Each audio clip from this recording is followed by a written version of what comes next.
Okay, assalamu alaikum everyone, and welcome back to the new video. And today, the topic which we are going to do that is known as basically arithmetic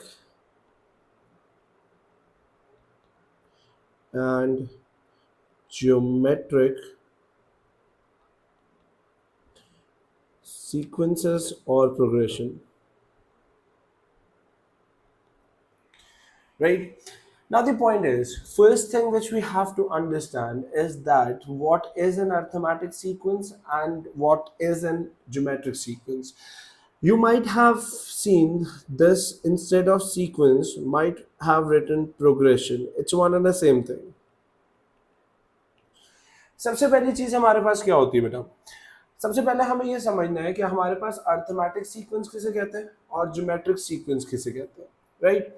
सबसे पहले हम देखते हैं, step by step चलेंगे and we are going to look at, firstly हमारे पास आता है अर्थमेटिक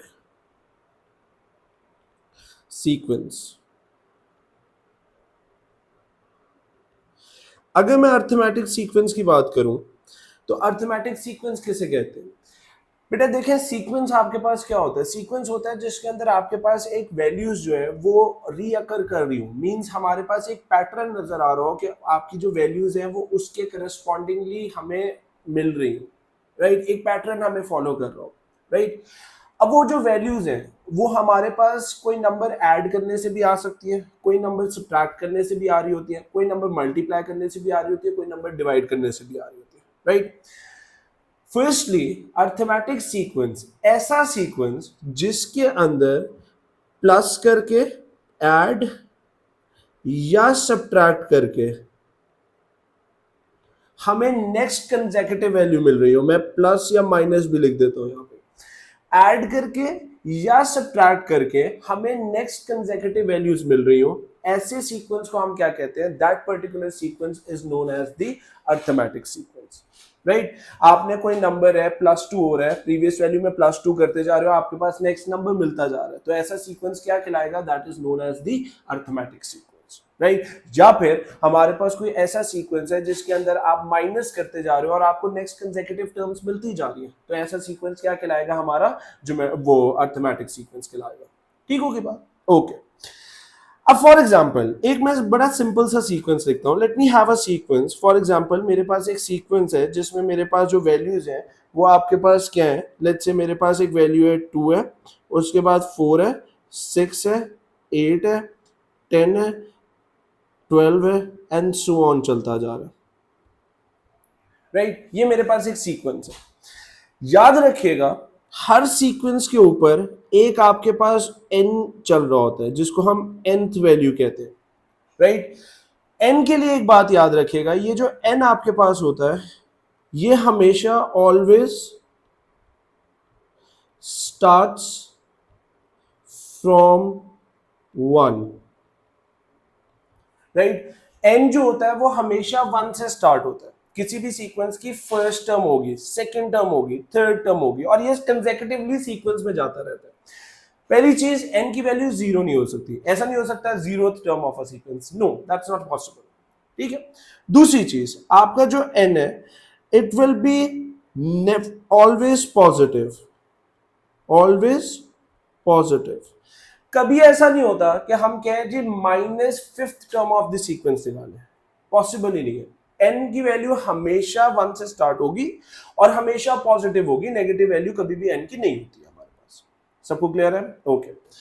अब अगर मैं इस सीक्वेंस में लिखना चाहूं तो मैं यहां पे कह सकता हूं that this is going to be the first term of the sequence, ये मेरे पास सेकंड टर्म है, ये मेरे पास थर्ड टर्म है, ये मेरा फोर्थ टर्म है, ये मेरी फिफ्थ टर्म है और ये मेरी क्या आ गई? सिक्स्थ टर्म आ गई, राइट? ये मेरे सीक्वेंस है, nth की वैल्यूज है इस सीक्वेंस की, राइट?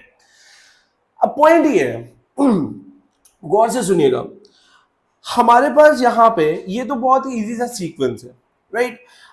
अगर मैं यहां पे कहूं कि आपको नेक्स्ट 2 टर्म्स देखनी है तो इसमें हमारे पास एक चीज नजर आ रही है कि भाई आपके पास ये जो सीक्वेंस है ये डिफर किससे कर रहा है? That is been having a difference of +2, right. अगर हम यहाँ पे देखें 2 है 4 है, उसके बाद आपके पास ये वाली भी वैल्यू +2 के सीक्वेंस में है, ये वाली भी वैल्यू +2 के सीक्वेंस में है, ये वाली भी वैल्यू +2 के उसमें, और ये वाली भी वैल्यू +2 के उसमें।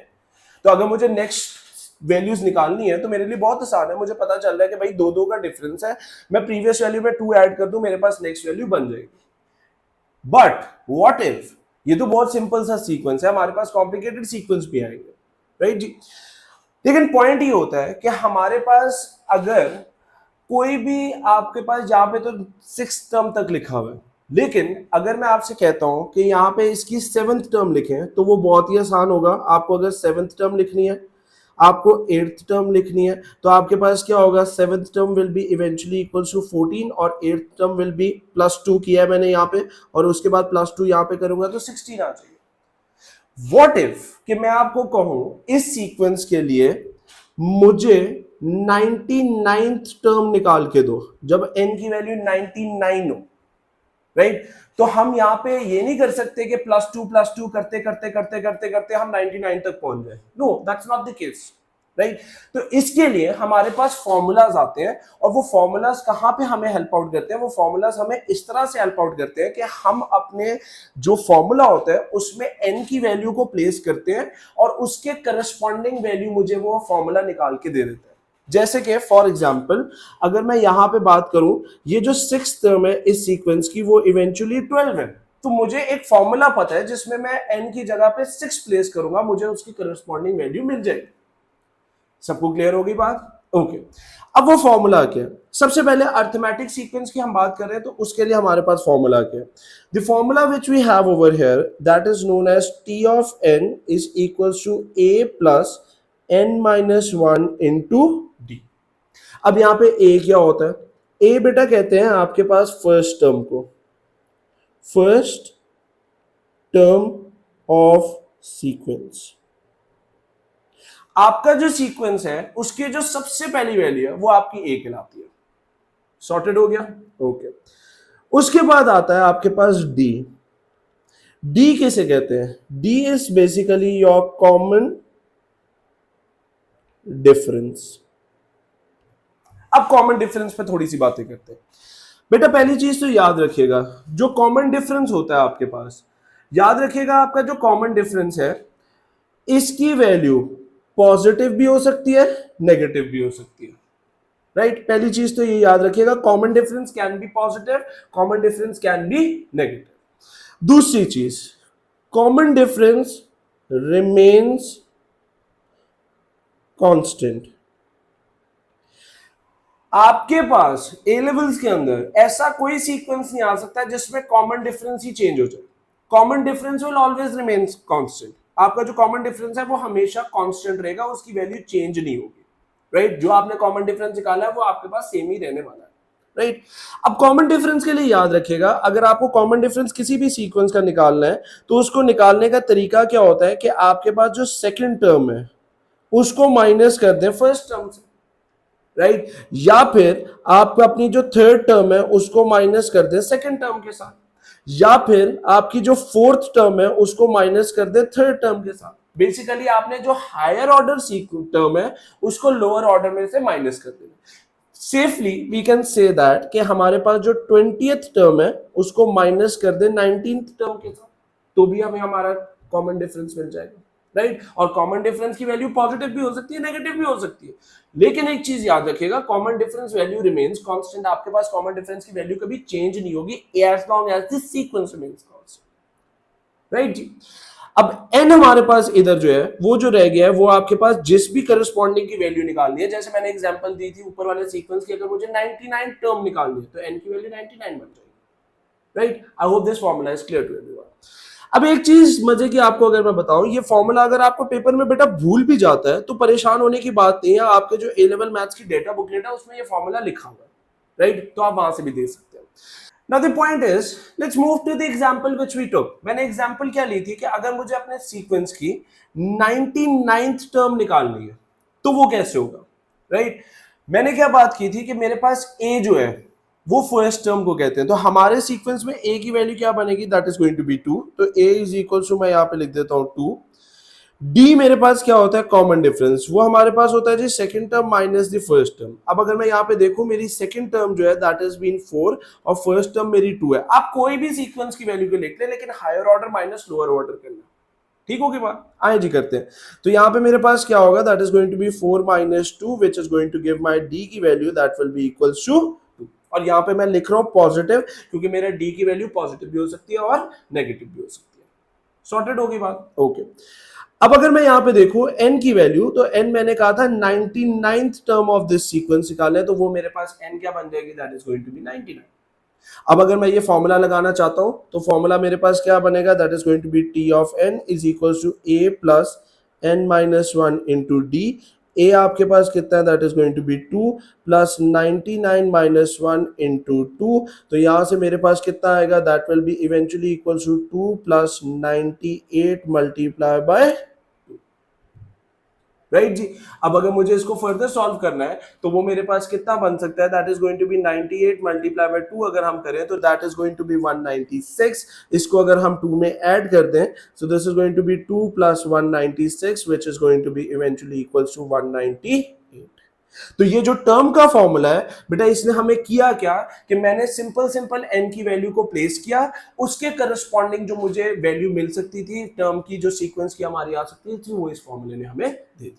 This is the advantage of this formula, right जी, ओके। नेक्स्ट हमारे पास जो आता है, that is the formula for the sum of values, right. सबसे पहले इस फॉर्मूले को लिख लेते हैं, फिर इसको समझेंगे भी। s ऑफ n से हम इसको डिनोट करते हैं, and the formula is n over 2 into 2a plus n minus 1 into d। This is the formula,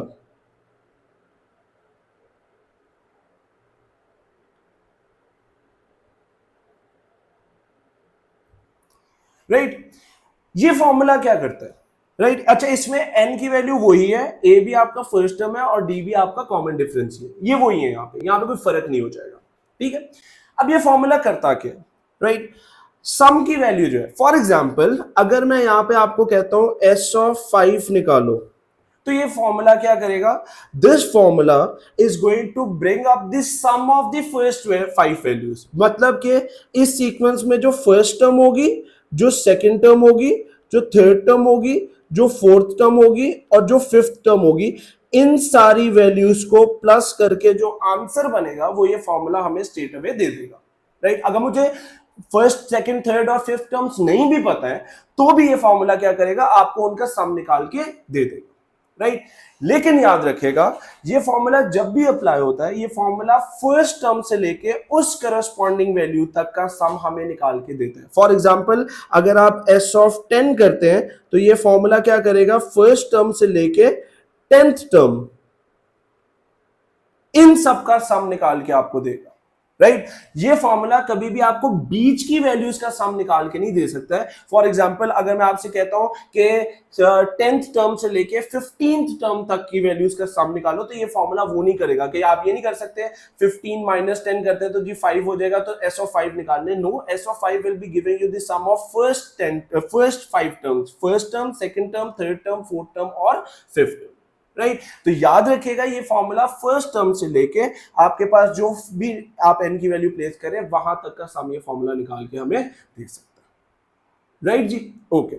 एक एग्जांपल के तौर पे कर लेते हैं। हमारा सीक्वेंस जो था, उसमें आपके पास a की वैल्यू थी दैट वाज 2, मेरे पास जो d की वैल्यू थी दैट वाज आल्सो +2, और मैं यहाँ पे n की वैल्यू अपनी कन्वीनियंस मतलब एग्जांपल के लिए 5 रखता हूँ। तो अगर मैं s ऑफ 5 निकालता हूँ, तो वो मेरे पास क्या बनेगा, formula is n divided by 2 into आपके पास 2a है plus n minus 1 into d है। तो यहाँ से मेरे पास क्या बनेगा, that is going to be 5 divided by 2 into 2 into 2 plus 5 minus 1 into 2 आ जाएगा, राइट। थोड़ी सी सिंप्लीफिकेशन और करते हैं, so that is going to be 5 divided by 2 into 4 plus यहाँ पे आपके पास 4 multiply by 2, simplify this further, this is 5 divided by 2 into आपके पास क्या होगा, 4 2 8 plus 4 that is going to be 12, और ये कैंसिल हुआ तो 6 आ जाएगा। तो यहां से हमारे पास आंसर कितना बन जाएगा, दैट विल बी 30। तो पता ये चला कि पहली जो 5 टर्म्स हैं उनका सम अगर किया जाए तो वो 30 आंसर आता है। नाउ द पॉइंट इज, ये जो सम की वैल्यू निकली है इसको हम चेक भी कर सकते हैं, हमारे पास सीक्वेंस लिखा हुआ है, राइट। तो हम अपने सीक्वेंस पे चलते हैं। 2 प्लस, यहां पे अगर मैं देखूं ये सीक्वेंस है, फर्स्ट 5 टर्म्स को अगर मैं देखूं 2 4 6 8 और 10, ये 5 सीक्वेंस है। आप अगर इसको ऐड करो तो 10 plus 8 that will B 18, 18 plus 2 कितना हो जाएगा, दैट विल बी 20, 4 प्लस 6 10 होता है, 20 प्लस 10 कितना हो जाएगा, that is going to be 30। तो पता ये चला कि जो फॉर्मूला है उसने हमें सम स्ट्रेट अवे बता दिया, हमें वैल्यूज नहीं भी पता हो तब भी हमने लगा दिया। सबको क्लियर है? कोई confusion? I hope that is clear to you.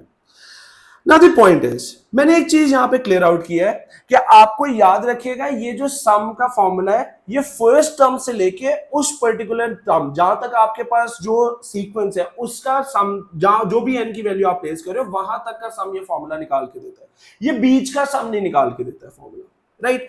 For example अगर मैं आपको कहता हूं, लेट्स से अगर मैं आपको कहता हूं find the sum of values between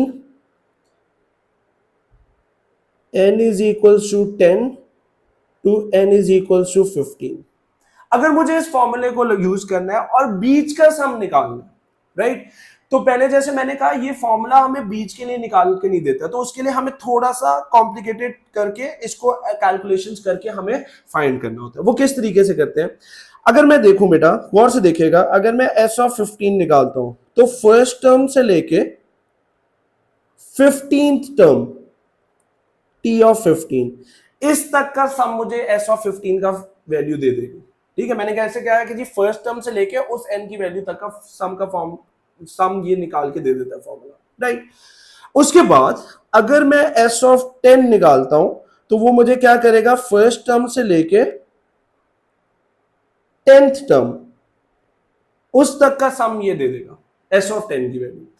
अगर आपको बीच का कहीं पे निकालना है, जैसे मैंने क्वेश्चन में क्या कहा है कि मुझे सम चाहिए 10th टर्म से लेके 15th टर्म तक का, ठीक है। तो उसके लिए आपने करना क्या है कि ये दोनों सम निकाल के इन बिटवीन वाले के लिए निकालने के लिए हम क्या करेंगे, इन दोनों सम्स की वैल्यूज को सब्ट्रैक्ट कर देंगे, s of 15 minus s of 10 कर देंगे, तो ये मुझे यहां से मेरा आंसर दे देगा, राइट। तो अगर आपको बीच का कहीं निकालना है तो उसके लिए आपको इस तरीके से ये फॉर्मूले को यूटिलाइज करना है। सबको क्लियर है? I hope that is clear.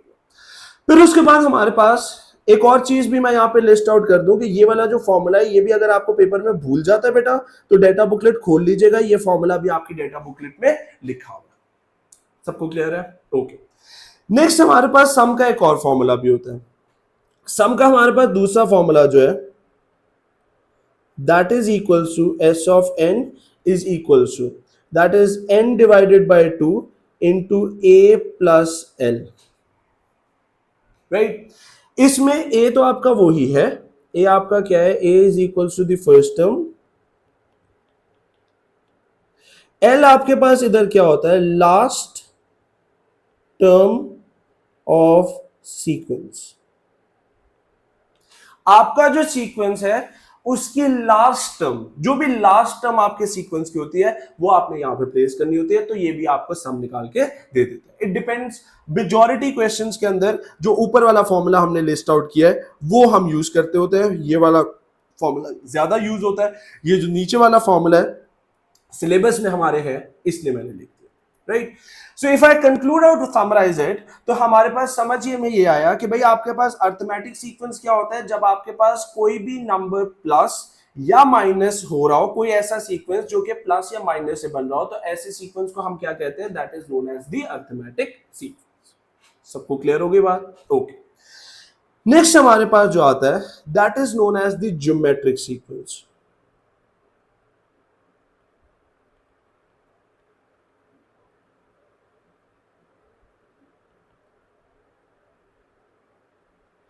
Geometric sequence की जहां तक बात है, राइट, गौर से सुनिएगा। ज्योमेट्रिक सीक्वेंस की अगर हम बात करें तो इसके लिए याद रखिएगा बेटा, अगर आपके पास मल्टीप्लाई या डिवाइड, यहां पे मैं लिख रहा हूं मल्टीप्लाई या डिवाइड, ये दोनों काम करके या इनमें से कोई एक काम करके आपको आपका सीक्वेंस अगर मिल रहा हो, तो ऐसा सीक्वेंस क्या होता है, that particular sequence is known as the geometric sequence, right. अगर कोई भी नंबर मल्टीप्लाई करके या कोई भी नंबर डिवाइड करके आपका सीक्वेंस जनरेट हो रहा हो, तो ऐसे सीक्वेंस को हम क्या कहते हैं, that is known as the geometric sequence. Clear होगी बात? ओके। अब इसके अंदर हमारे पास क्या होता है, इसके अंदर हमारे पास क्या होता है कि हमारे पास टर्म का formula t of n is equal to a r raise to power n minus 1, this is the formula for the calculating the term over, right. अब इधर a क्या है, a बेटा यहां पे भी वही है आपके पास, it is the first term. r क्या है हमारे पास, r यहां पे जो है बेटा that is known as the common ratio. पीछे उसमें क्या था, कॉमन डिफरेंस था, यहां पे क्या है, कॉमन रेशियो है, फर्क है, ठीक है। क्योंकि अब यहां पे याद रखें सीक्वेंस ऐसे बनेगा मल्टीप्लाई या डिवाइड करके, तो ये क्या कहलाएगा, this is known as the common ratio. अब कॉमन रेशियो के लिए भी कुछ बातें याद रखेंगे हम, गौर से देखिएगा। कॉमन रेशियो जो है आर, ये भी आपके पास क्या होता है, ये आपके पास पहली चीज तो याद रखिएगा कांस्टेंट रहता है, राइट। इसकी वैल्यू भी फिक्स रहेगी, चेंज नहीं हो सकती है। आर की जो वैल्यू है आपके पास, वो आपके पास चेंज नहीं होती। हमारे पास ऐसे सीक्वेंस नहीं आ सकता कि शुरू की वैल्यूज के लिए कुछ और है, बाद में जाके चेंज होगी, know that is not the case. आपके पास आर की वैल्यू भी फिक्स रहने वाली है। सबको क्लियर होगी बात? ओके। आर की वैल्यू की जहां तक बात है, either the r value will be greater than 1 और it is going to be less than 1। R के लिए हम कहते हैं आर की जो वैल्यू होती है या तो वो 1 से बड़ी होती है या फिर वो आर की वैल्यू 1 से छोटी होती है। आर 1 नहीं हो सकता, याद रखें, अगर आर 1 हो जाए तो वो तो फिर सीक्वेंस ही नहीं, वो तो फिर एक रिपीटेड वैल्यूज है, 1 1 1 1 1 चल रहा है, 2 2 2 2 2 चल रहा है, 3 3 3 3 चल रहा है, वो फिर वो वैल्यूज है आपके पास। आर विल नेवर बी 1, या तो 1 से बड़ा होगा या फिर 1 से छोटा होगा, ठीक है, ओके। इसी तरीके से जैसे मैंने कहा था कि आर की वैल्यू, डी की वैल्यू के लिए हम क्या करते हैं कि second term minus first term किया था, यही पढ़ा था ना हमने। इसी तरीके से अगर मैं यहां पे बात करूं तो हम आर के लिए निकालने के लिए कहते हैं कि आपने क्या करना है, second term divided by the first term कर देना। इसी तरीके से r can also be calculated by third term divided by the second term, r can also be calculated by the fourth term divided by the third term, r can also be calculated by 20th term divided by the 19th term। जैसे वहां पे हम higher order term को previous वाली term की order से minus करते थे, यहां पे हमने क्या करना है कि आपने हायर ऑर्डर वाली को लोअर ऑर्डर में से डिवाइड करना, क्योंकि मल्टीप्लाई या डिवाइड करके हमारे पास सीक्वेंस बन रहा है, ठीक होगी बात। यहां पे याद रखिएगा कंसेक्यूटिव टर्म्स डिवाइड होंगी, जैसे सेकंड टर्म को फर्स्ट से डिवाइड कर दिया, थर्ड को सेकंड से कर दिया, फोर्थ को थर्ड से कर दिया। Everybody clear on this? I hope that is clear, okay. So this was the formula for the term. हम इसके क्वेश्चंस की एग्जांपल्स भी देख लेंगे, अभी सिंपल सिंपल फार्मूलाज याद रख लें। अब एक चीज याद रखिएगा, ये फार्मूला भी अगर आपको बेटा पेपर में भूल जाता है तो परेशान होने की जरूरत नहीं है, फार्मूला भी आपकी डेटा बुकलेट में गिवन है, राइट जी, ओके। नेक्स्ट हमारे पास आता है सम का फॉर्मूला। इधर सम के दो फॉर्मूलाज हैं, राइट। एक फॉर्मूला हमारे पास कैसे है, S of N is equal to a into r raise to power N minus 1 divided by r minus 1। एक ये फॉर्मूला है। दूसरा आपके पास सम का फॉर्मूला है S of N is equal to a into 1 minus r raise to power n divided by 1 minus r, right जी, okay. अब यहां पे आर की हमें कैसे पता चलेगा कौन सा फॉर्मूला यूज करना है, तो इसलिए याद रखें आर की वैल्यू डिसाइड करती है कि which formula you have to apply. तो याद रखें अगर आर की वैल्यू आपकी ग्रेटर देन 1 है तो ये वाला फॉर्मूला अप्लाई होगा, अगर आर की जो वैल्यू है वो लेस देन 1 है तो फिर हम ये वाला फॉर्मूला अप्लाई करेंगे। क्लियर होगी बात? So the r value is basically the deciding factor कि आपके पास कौन सा फॉर्मूला यहां पे यूटिलाइज होने वाला है। सबको क्लियर है? ओके। अब इसमें से एक फॉर्मूला जो है वो डेटा बुकलेट में गिवन है और वो ये वाला है। ये वाला जो फॉर्मूला है वो आपकी डेटा बुकलेट में गिवन है, ऊपर वाला फॉर्मूला आपकी डेटा बुकलेट में गिवन नहीं है। लेकिन परेशान नहीं होना है, सिंपल सी बात है। अगर आपके पास नीचे में देखूं तो आर की वैल्यू अगर आपकी लेस देन 1 है तो हमने उसको 1 पहले लिखा हुआ है और आर आगे जाके माइनस किया हुआ है। अगर आपकी आर की वैल्यू ग्रेटर देन 1 हो जाएगी तो पहले आर को लिखना है, बाद में -1 कर देना। दैट इज द डिफरेंस, आप इससे याद भी रख सकते हैं। क्लियर होगी बात? कोई कंफ्यूजन नहीं आता. So this was about the geometric progression. Okay, moving towards the next concept, and the next concept which we have is known as sum of infinity. Right? Sum of infinity की जहां तक बात है, सम of infinity के लिए बेटा formula हमारे पास होता है सम ऑफ इन्फिनिटी. पहली बात तो इन्फिनिटी का मतलब क्या होता है? इन्फिनिटी इज अ कि आपके पास इन्फिनिटी कहते हैं वेरी ह्यूज वैल्यू, राइट? अब हमारे पास सम ऑफ इन्फिनिटी का जो फॉर्मूला होता है that is a simple formula which is a divided by 1 minus r. That is the formula. लेकिन सम ऑफ इन्फिनिटी का जो फॉर्मूला होता है ना बेटा, इसके लिए एक कंडीशन होती है. आप सम अच्छा को स्टेट वे आपसे कहता है find the sum of infinity for this sequence, right? लेकिन हमारे पास एक कंडीशन होती है दैट मॉडुलस ऑफ r. ये सम ऑफ इन्फिनिटी का फॉर्मूला तब लगेगा जब मॉडुलस ऑफ r जो है वो आपके पास लेस देन 1.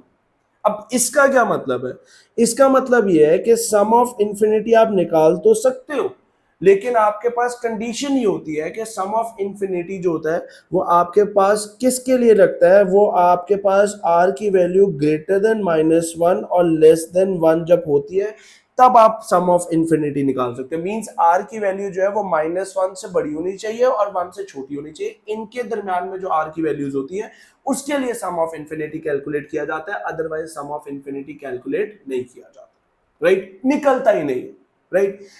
अब ऐसा क्यों है? ये सिंपल समझ लें, मतलब एग्जाम्पल के तौर पे समझ लें. वो एग्जाम्पल के तौर पे ये होता है कि हमारे पास ये जो मॉडुलस ऑफ r, अगर मॉडुलस ऑफ r जो है वो लेस देन 1 हो तो हम कहते हैं कि हमारा जो सीक्वेंस है, सीक्वेंस जो है वो कन्वर्जिंग है,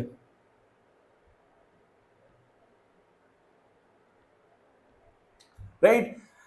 आपका सीक्वेंस कन्वर्जिंग हो इसका मतलब ये होता है कि वो एक वैल्यू पे जाके स्टॉप कर रहा है. तो ऐसे सीक्वेंस को हम कहते हैं कन्वर्जिंग सीक्वेंस. वो पूछता कभी भी नहीं है आपसे, मैंने सिर्फ एक्सप्लेन कर दिया कि मींस वो आपके पास ऐसा सीक्वेंस है जो एक वैल्यू पे जाके स्टॉप कर रहा है, वो इन्फिनिटी पे जाके कन्वर्ज कर जाएगा, एक पर्टिकुलर वैल्यू पे आ जाएगा, right?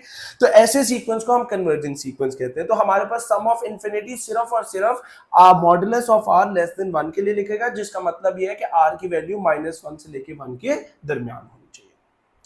Everybody clear on this? I hope that is clear to you guys. Okay. Before we move towards the questions, तो हमने सम बेटा देखें, एक चीज याद रखें, क्वेश्चन में वो कभी कभार बता भी देता है कि अर्थमेटिक सीक्वेंस है, कभी कभार नहीं भी बताता है कि अर्थमेटिक है या ज्योमेट्रिक है, right? You are the one who is going to decide whether the sequence is an arithmetic sequence or a geometric sequence. उसके लिए मैंने ये जो आपको शुरू में चीजें लिखवाई हैं कि आपके पास अगर मल्टीप्लाई या डिवाइड हो रहा है तो आपके पास क्या है? ज्योमेट्रिक सीक्वेंस है. अगर आपके पास ऐड या सब्ट्रैक्ट हो रहा है तो हमारे पास क्या होगा? That is going to be an arithmetic sequence. ये बहुत इंपॉर्टेंट है. ये चीज आपको हेल्प आउट करेगी व्हाइल रीडिंग द स्टेटमेंट कि कैसे पता चलेगा कि आपके पास सीक्वेंस कौन सा वाला है, क्योंकि अब भाई एक दफा हमें सीक्वेंस का पता चल गया फिर तो फॉर्मूला लगाने बहुत आसान है, राइट? ओके. अब यहाँ पे अगर आप लोगों ने इस चीज को समझ लिया है तो मैं आप लोगों से एक क्वेश्चन पुट ऑन करता हूँ और प्लीज अपनी वीडियो को पॉज करके थोड़ा सा सोचिएगा, फिर अपना आंसर कंक्लूड आउट कीजिएगा. पहला क्वेश्चन ये आता है कि जो टेबल्स होते हैं, राइट, या मल्टीपल्स कह लें, वो अर्थमेटिक होंगे या ज्योमेट्रिक होंगे? सोचिएगा. नाउ द पॉइंट इज, जो टेबल्स होते हैं, जैसे हम 2 का टेबल कहें या 3 का टेबल कहें या 4 का टेबल कहें, वो आपके पास याद रखें अर्थमेटिक के अंदर आते हैं. आपके पास जो टेबल्स होते हैं they are basically arithmetic sequence. तो यहां पे मैं लिख देता हूं टेबल्स या फिर मल्टीपल्स, राइट? अगर हम यहाँ पे दें ना कि टेबल्स किसे कहते हैं या मल्टीपल्स कौन होते हैं, तो मल्टीपल्स और टेबल्स एक ही बात होती है, लेकिन याद रखिएगा वो अर्थमेटिक सीक्वेंस में आते हैं. क्यों? क्योंकि अगर आपको याद हो, बचपन में जब हमें टेबल याद नहीं होते थे तो हम इस तरह से कहते होते थे कि यार अगर आपको 7 का टेबल याद रखना है तो हर वैल्यू में 7 को ऐड करते जाओ, आपके पास 7 का टेबल बन जाएगा. 7 1 जा 7 होता है, 7 के अंदर 7 ऐड करें 14 हो जाएगा, तो 7 2 जा 14 आ गया, 7 3 जा 21, तो 7 ऐड करते जाए तो हमारे पास नेक्स्ट वैल्यू बनती जाती है. तो याद रखिएगा मल्टीपल्स जो होते हैं या टेबल्स जो होते हैं they are an example of arithmetic sequence. Everybody clear on this? ये जो मैंने यहाँ पे लिखा हुआ है, अगर आप स्क्रीन पे देखें तो ये 2 का टेबल लिखा हुआ है और हमारे पास पता चल रहा है कि यार 2 सक्सेसिवली ऐड होता जा रहा है, तो it's a arithmetic sequence, right? एक और क्वेश्चन को सुने. अगर मैं आपसे पूछूं परसेंटेज इंक्रीज या percentage decrease, It's an arithmetic or geometric. Think over it. Pause the video and think. Keep in mind one thing. Whether it is a percentage increase, let me write it over here. It's a very important point, right? Note बना लीजिएगा अपने पास. Percentage increase या फिर percentage decrease. ये आपके पास क्या होते हैं? ये आपके ज्योमेट्रिक प्रोग्रेशन होते हैं.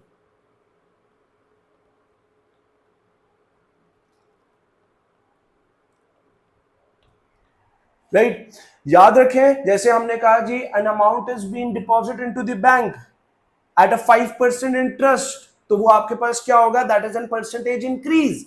It's an example of an geometric progression. हर दफा 5% का इंक्रीज आना है, तो वो ज्योमेट्रिक प्रोग्रेशन है आपके पास. राइट अब यहां पे याद रखिएगा, अगर आपके पास परसेंटेज इंक्रीज का क्वेश्चन आ जाता है, वो क्वेश्चन में कह देता है कि जी 5% का इंक्रीज आ रहा है, तो आपने याद रखिएगा, जैसे हम ओ लेवल्स में पढ़ते हैं, पहले ही अपनी वैल्यू में आपने क्या कर देना है? +100 कर देना है.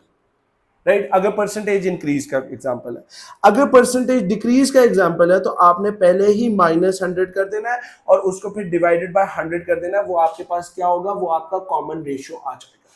राइट अगर परसेंटेज इंक्रीज का क्वेश्चन है तो 100 ऐड कर देना है. अगर परसेंटेज डिक्रीज का क्वेश्चन है तो 100 माइनस कर देना है. वो आपको परसेंटेज मिल जाएगी और उसको डिवाइडेड बाय 100 करेंगे तो वो आपका कॉमन रेशियो बनेगा, क्योंकि उस अमाउंट से मल्टीपल से आपके पास अमाउंट इंक्रीज या डिक्रीज होनी है.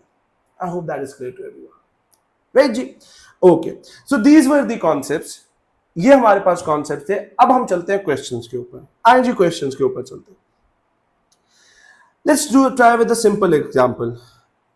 Now this is the question given to us.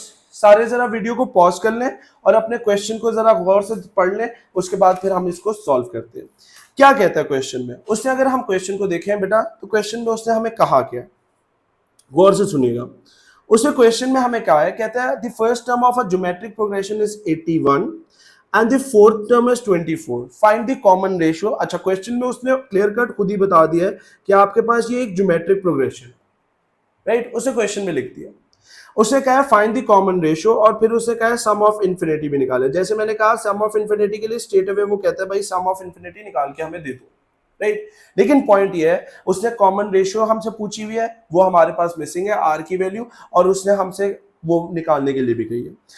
सबसे पहले अगर मैं यहाँ पे देखूं, उसने हमें कहा क्या है? गौर से देखिएगा. उसने कहा है एक ज्योमेट्रिक सीक्वेंस है जिसमें हमारे पास जो फर्स्ट टर्म है that is a which is equal to 81. Right फिर उसने कहा है फोर्थ टर्म जो है इस सीक्वेंस की t of 4 that is basically equal to 24. अब मैं r की वैल्यू निकाल सकता हूं. कैसे? हमारे पास टर्म का फॉर्मूला होता था. गौर से देखिएगा इधर, एवरीबॉडी ओवर हियर. तो हमारे पास टर्म का फॉर्मूला होता है that is t of n, I wrote it 4, t of n is equal to a r raise to power n minus 1. तो हमारे पास क्या होगा? This is going to be t of 4. अगर मुझे निकालना है, a मेरे पास गिवन है 81 multiply by r raise to power 4 minus 1 आ जाएगा. राइट अब फोर्थ टर्म उससे क्वेश्चन में मुझे बता दिया है कि वो आपके पास कितनी है, that is 24 is equal to 81 multiply by r का cube. 4 minus 1 that is cube. तो यहां से मेरे पास r की वैल्यू क्या आएगी? That is going to be 24 divided by 81. तो r will be equal to 24 divided by 81. अगर मैं यहां से कैंसलिंग करूं तो 8 डिवाइडेड बाय 27 आता है. क्यूब रूट जब मैं लूंगा तो यहां से मेरे पास कितना आ जाएगा? That is going to be 2/3. So this is the value of r. Right जी, once we got the value of r, हमें सम ऑफ इन्फिनिटी भी निकालना था. तो सम ऑफ इन्फिनिटी के लिए हमारे पास फॉर्मूला होता है straight away that s of infinity is equal to a divided by 1 minus r. तो a हमारे पास कितना गिवन है? a हमारे पास गिवन है 81 डिवाइडेड बाय 1 माइनस 2/3. तो यहां से मेरे पास सम ऑफ इन्फिनिटी कितना आ जाएगा? That is going to be 243. That is the answer for us. Right so the point is, जब भी क्वेश्चन आएगा तो उसको ध्यान से पढ़ना है. क्वेश्चन बहुत सिंपल होता है, आपके पास फॉर्मूलाज भी गिवन है, बस ध्यान से स्टेटमेंट को पढ़ लीजिएगा.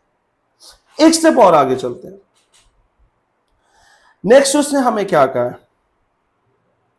नेक्स्ट जो अब हम क्वेश्चन पे जाएंगे तो नेक्स्ट क्वेश्चन में उसने हमें कहा क्या है? कहता है the second term and the third term of a geometric progression are the first and the fourth term of the arithmetic progression.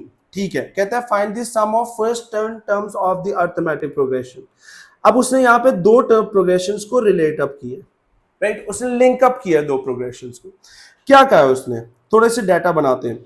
उसने हमें कहा है कि आपके पास जो अर्थमेटिक सीक्वेंस है, एपी लिख रहा हूं मैं, इसके जो फर्स्ट टर्म है, फर्स्ट टर्म, और इधर से इसकी फोर्थ टर्म, ज्योमेट्रिक प्रोग्रेशन के लिए वो क्या है, सेकंड टर्म है और थर्ड टर्म है। ठीक होगी बात, कोई कंफ्यूजन? अच्छा, ये जो ज्योमेट्रिक सीक्वेंस की वो बात कर रहा है वो वही है जो ऊपर वाला चल रहा है, उसकी हम ए की वैल्यू भी निकाल चुके हैं और आर की वैल्यू भी निकाल चुके हैं। मैं लिख देता हूं यहाँ पे, जो ज्योमेट्रिक प्रोग्रेशन है इसके लिए मेरे पास ए की वैल्यू उसने गिवन दी हुई थी 81, और यहाँ पे आर की जो वैल्यू है वो हमने निकाली, that is going to be 2/3। हमें अपनी अर्थमेटिक का सम निकालना है फर्स्ट 10 टर्म्स का। अगर मैं सम का फॉर्मूला लिखूं फॉर द अर्थमेटिक प्रोग्रेशन, तो याद रखिएगा अर्थमेटिक के सम का फॉर्मूला होता है S of N is equal to N divided by 2 into 2a plus n minus 1 into D. तो मुझे तीन चीजें चाहिए होती हैं, एक मुझे n चाहिए होता है, एक मुझे a चाहिए होता है और एक मुझे कॉमन डिफरेंस चाहिए होता है। ये तीन चीजें अगर मेरी निकल आए मेरा क्वेश्चन सॉल्व हो जाएगा। सबको क्लियर है? ओके, गौर से देखिएगा कैसे निकालेंगे। उसने हमें बताया है कि भाई ज्योमेट्रिक की जो सेकंड है वो स्ट्रेट अवे अर्थमेटिक की फर्स्ट टर्म है, तो हम अपने ज्योमेट्रिक सीक्वेंस की सेकंड टर्म निकालते हैं। तो ज्योमेट्रिक सीक्वेंस की सेकंड टर्म कैसे निकलेगी, t of 2 is equal to a r raise to power n minus 1। a आपके पास कितना होगा, दैट इज 81, r आपके पास 2/3 है, रेज टू पावर 2 माइनस 1 आ जाएगा। तो यहां से second term of the geometric progression मेरे पास कितनी आ जाएगी, that is going to be 54। Arithmetic के लिए ये क्या है, फर्स्ट टर्म है, which I can say that a is equal to 54 आ गई अर्थमेटिक। सबको एग्रीड है? कोई कंफ्यूजन यहाँ आता है? गुड हो गया। फिर उसने कहा है जो ज्योमेट्रिक की आपकी थर्ड टर्म है, ज्योमेट्रिक प्रोग्रेशन की थर्ड टर्म, वो भी निकालते हैं। t of 3 is equal to a r raise to power 3 minus 1। a हमारे पास 81 है, 2 divided by 3 raise to power का 2, so that is going to be third term of the geometric progression कितनी आ गई, that is going to be equal to 36। ये मेरे arithmetic की क्या है, फोर्थ टर्म है, तो यहां पे लिख देते हैं कि जी फोर्थ टर्म इज 36। सॉर्टेड हो गया क्वेश्चन, कोई कंफ्यूजन आता है? ओके, अब अगर मैं लिस्ट आउट करूं तो अर्थमेटिक की मुझे ए की वैल्यू पता चल चुकी है, दैट इज 54, और मुझे फोर्थ टर्म पता है, दैट इज 36। मुझे सम ऑफ फर्स्ट 10 टर्म्स निकालना है, तो मुझे ए पता चल चुका है, मेरा n मुझे पता है, फर्स्ट 10 टर्म्स का उसने कहा है, तो n की वैल्यू तो 10 ही होगी, एक चीज रह गई है, that is the value of d। वो कैसे निकालेंगे, वो और से देखिएगा। अब याद रखिएगा हम अर्थमेटिक की बात करें, कंफ्यूज आउट नहीं होना, सिंपल सिंपल लिख के चल रहे हैं। अर्थमेटिक में टर्म का फॉर्मूला होता है t of n is equal to a plus n minus 1 into d. Sorted है? Okay, so this is going to be, अगर मुझे फोर्थ टर्म निकालनी है तो a आपके पास 54 है प्लस 4 माइनस 1 इंटू डी। अगर मैं देखूं फोर्थ टर्म उसने मुझे ऑलरेडी निकाली हुई है, that is 36 is equal to 54 plus 3d। तो यहां से मेरे पास d की वैल्यू कितनी आएगी, that is going to be 36 minus 54 is equal to 3d। तो यहां से मेरे पास कितना आ जाएगा, 3d will be equal to minus 18, तो यहां से d की वैल्यू माइनस 6 आ गई। I got my value of A, I got my value of D, I know that D is equals to minus 6 है। हमें सम जो है वो फर्स्ट 10 टर्म्स का निकालना है, तो आए जी सम निकालते हैं। S of n, S of 10 लिख देता हूँ, is equals to n over 2 into 2a plus n minus 1 into d। तो सम क्या होगा, that is going to be 10 divided by 2 into 2 multiply by कितना है जी, that is going to be 54 plus n कितना है आपके पास, 10 minus 1 into minus 6 and I close the bracket. तो यहां से मेरे पास जो सम बनता है that will be equal to 270 and that is the answer for us. Is that clear to everyone? कोई कंफ्यूजन नहीं आता? So these are the type of questions जो कि वो आपको देते हैं। Keep in mind one thing, arithmetic के अंदर एग्जामिनर इज हार्ड, वो कभी कभार ट्रिग्नोमेट्री को भी इन्वॉल्व कर देता है, हम वो वाले क्वेश्चंस भी करेंगे। सबको क्लियर है जी? ओके, आइए एक और क्वेश्चन करते हैं। Now let's say if I try this question, गौर से देखिएगा, अगर मुझे ये वाला क्वेश्चन करना है तो इस क्वेश्चन में उसने थोड़ा सा कॉम्प्लिकेटेड किया है। कहते हैं इन एन अर्थमेटिक प्रोग्रेशन, अब वो कह रहा है कि एक अर्थमेटिक प्रोग्रेशन है जिसके सम का formula sum of first N terms, वो उसने हमें बता दिया। अब उसने क्वेश्चन थोड़ा सा ना अलग तरीके से पूछा है। उसने कहा है एक आपके पास अर्थमेटिक सीक्वेंस है जिसके सम का फॉर्मूला हमारे पास गिवन है, राइट और उससे सम का जो फॉर्मूला है वो हमें दे दिया है, that is basically S of N is equals to N square plus 8n। ये उसने हमें फॉर्मूला हमारे सम का दे दिया हुआ, राइट जी। He said in the question, कहता है find the first term and the common difference. हमें उसने कहा है इस सीक्वेंस की first term which means A की वैल्यू और डी कॉमन डिफरेंस, ये चीजें हमें निकाल के देनी है, राइट जी। आइए सॉल्व करते हैं। सबसे पहले बेटा ये जो सम है, अच्छा सम का फॉर्मूला हमारे पास भी होता है, लेकिन उसने यहाँ पे क्वेश्चन को थोड़ा सा कॉम्प्लिकेटेड बनाया और उसने कहा सम का एक सीक्वेंस है जिसका सम का फॉर्मूला ये है in terms of N, right. तो यहाँ पे हमारे पास क्या होगा, that is S of N is equal to N square plus 8n, right. हमने एक चीज सीखी है कि भाई सम का जो फॉर्मूला होता है वो करता क्या है, अगर आप एस ऑफ 2 कर रहे हैं तो वो फर्स्ट टर्म और सेकंड टर्म का सम है। अगर मैं एस ऑफ 3 कर रहा हूं तो वो फर्स्ट सेकंड और थर्ड टर्म का सम है। अगर आप एस ऑफ 4 कर रहे हैं तो फर्स्ट सेकंड थर्ड और फोर्थ टर्म, इन 4 टर्म्स का वो सम है। मींस वो आपके पास कंसेक्यूटिव टर्म्स को एड अप कर रहा होता है फॉर्मूला, राइट जी। अब अगर मैं गौर से देखूं तो एस ऑफ 1 वो किसका सम होगा, वो किसी का भी सम नहीं होगा, वो फर्स्ट टर्म होगी हमारी। तो n की जगह पे जहां जहां पे n है वहां वहां पे 1 प्लेस कर देते हैं। So that is going to be 1 plus 8 which is going to be 9। ये इवेंचुअली s of 1 है और s of 1 क्या होता है, इसके पीछे तो कोई वैल्यू नहीं होती, हमारा n स्टार्ट ही 1 से होता है। तो ये मेरे पास क्या है, this is eventually my value of a। तो यहां से मैं कह सकता हूं that a will be equals to 9, right okay. s of 2 अगर मैं निकालता हूं s of 2, तो that is going to be 2 का square plus 8 into 2, so that is going to be 4 plus 16 which is going to be equals to 20।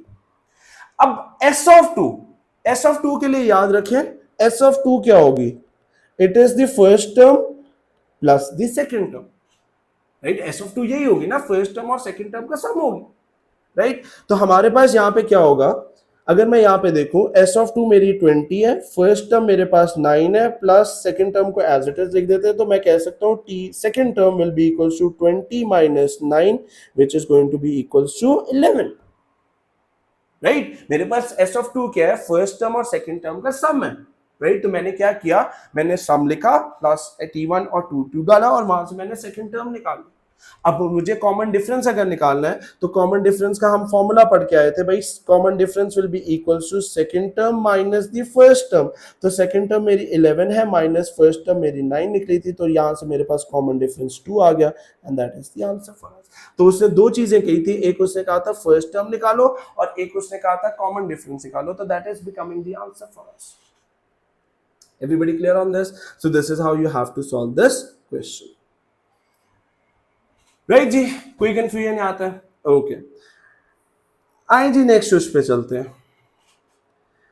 Next उसने हमें क्या कहा है, नेक्स्ट अगर मैं जाता हूं तो नेक्स्ट क्वेश्चन में उसने क्या कहा है, कहता है in a geometric progression the second term is 9 less than the first term, right.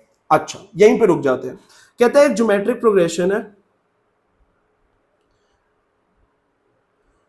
Geometric progression GP से डिनोट कर रहा हूं, इसमें उसने कहा है that the second term is equal to 9 less than the first term. तो इसको मैं लिख सकता हूं कि फर्स्ट टर्म में -9 कर दो।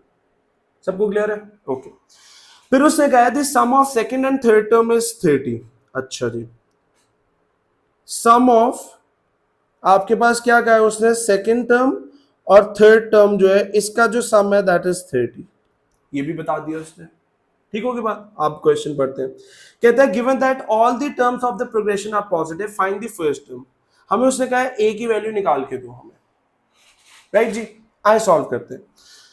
If you have noted this solution, मैं इसको यहां से इरेज कर रहा हूं, मेरे पास जगह कम है, आई एम रिमूविंग दिस, और इसको ऊपर ब्रॉट डाउन कर लेते हैं, राइट जी। ओके, अब अगर मैं यहां पे देखता हूं, गौर से देखिएगा हम इसको कैसे सॉल्व करेंगे। अगर मैं यहां पे देखूं तो फर्स्ट टर्म भी हमारे पास उसने कहा है फाइंड करें, तो फर्स्ट टर्म हमारी ए होती है, सेकंड टर्म मुझे नहीं पता, थर्ड टर्म वो भी नहीं पता, राइट। फर्स्ट टर्म मेरी क्या होती है, that is equal to A. Second term पे फॉर्मूला लगाते हैं A R S to power N minus one, तो यहाँ पे मेरे पास क्या होगा A R S to power two minus one, तो यहाँ पे ए आर आ जाएगा। भाई नहीं पता ए की वैल्यू, आर भी नहीं पता, तो ऐसे लिख दिया। दूसरा क्या होगा, third term, that will be a r raised to power 3 minus 1 which is going to be a r का स्क्वायर। शॉर्टेड है, आए जरा इधर प्लेस कर देते हैं। सेकंड टर्म की जगह पे मैं लिख रहा हूं A are is equal to A minus 9, ये मेरी फर्स्ट इक्वेशन बन गई। दूसरा ए आर, इधर क्या आएगा आपके पास, that is going to be A r plus a r का स्क्वायर इज इक्वल टू 30, इसकी जगह भी वैल्यूज को प्लेस कर दिया, ये मेरी सेकंड इक्वेशन बन गई। अब अगर मैं इन दोनों इक्वेशंस को साइमल्टेनियसली सॉल्व करूं, मेरे पास ए को सब्जेक्ट बना के दूसरी इक्वेशन में प्लेस किया जा सकता है, राइट।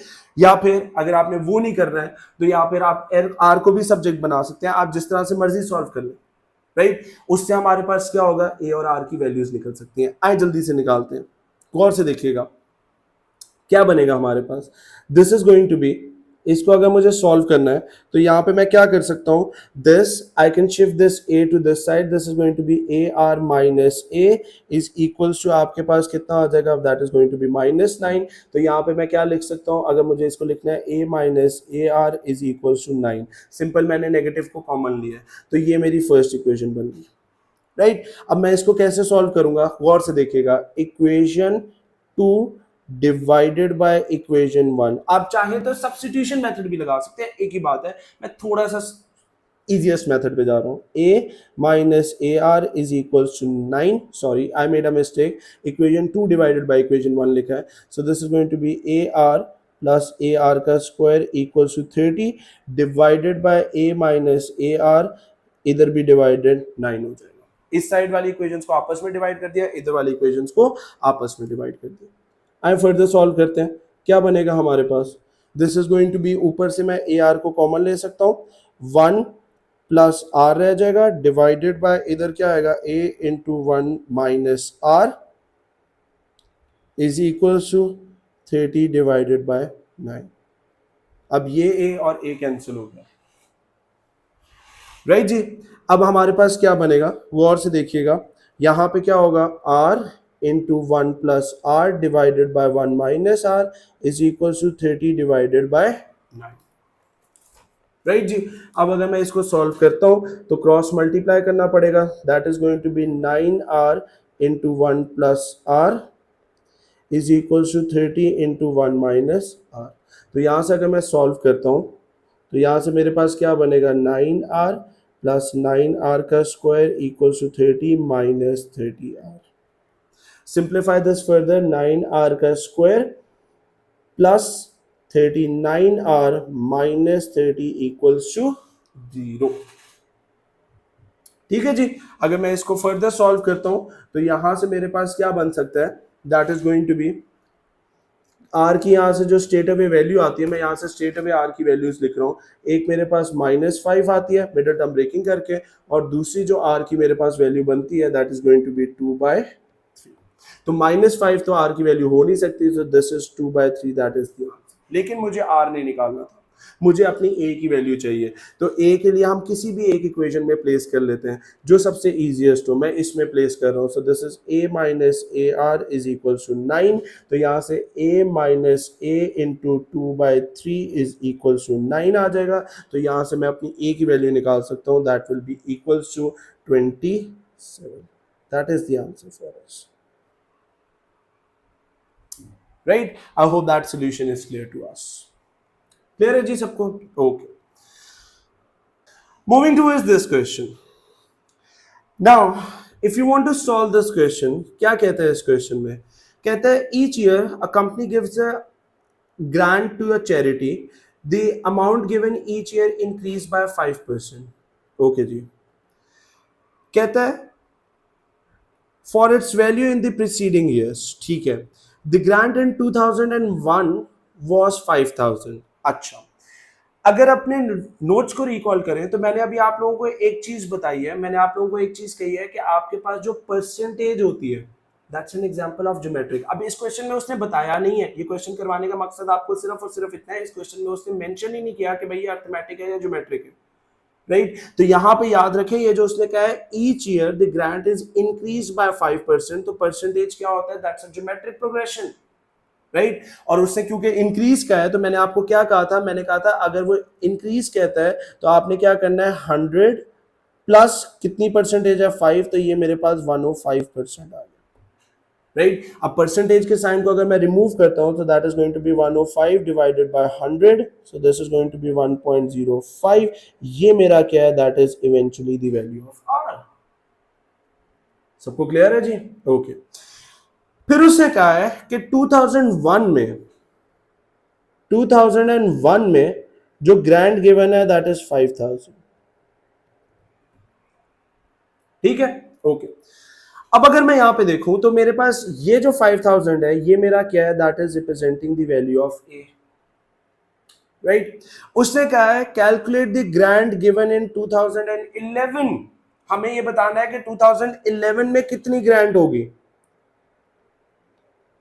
अब यहां पे मेन चीज क्या है, गौर से देखिएगा, लगना तो हमारे पास टर्म का फॉर्मूला है क्योंकि ज्योमेट्रिक प्रोग्रेशन है, T of N is equal to A R raise to power N minus 1 होता है।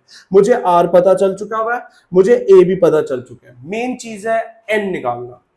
अब देखो बेटा 2001 से उसने स्टार्ट किया है और 2011 में पूछा है कि कितनी ग्रांट है। अब अक्सर बच्चे क्या कहते हैं, 2011 माइनस 2001 करते हैं तो वो कहते हैं सर 10 साल बनते हैं। नहीं बेटा, 10 इयर्स नहीं बनते हैं, काउंट करें ऑन योर फिंगर्स। 2001 में भी ग्रांट दी गई है, 2001 में जो ग्रांट थी दैट वाज 5000।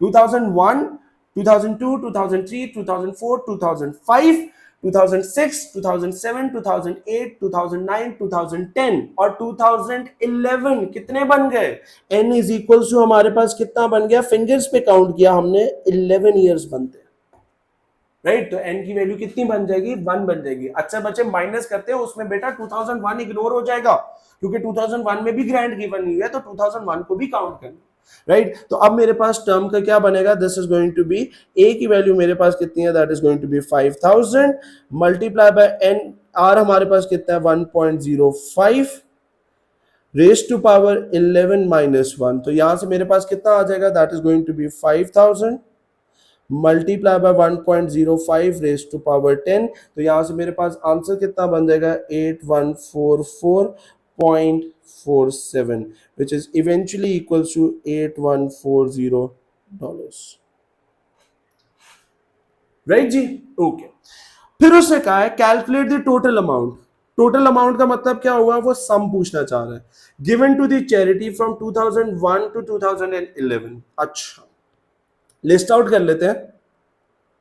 यहां पे हमारे पास क्या होगा, ए की वैल्यू मेरे पास पता है 5000 है, आर की वैल्यू मेरे पास 1.05 है और एन हमने कंक्लूड आउट किया 11 है, राइट।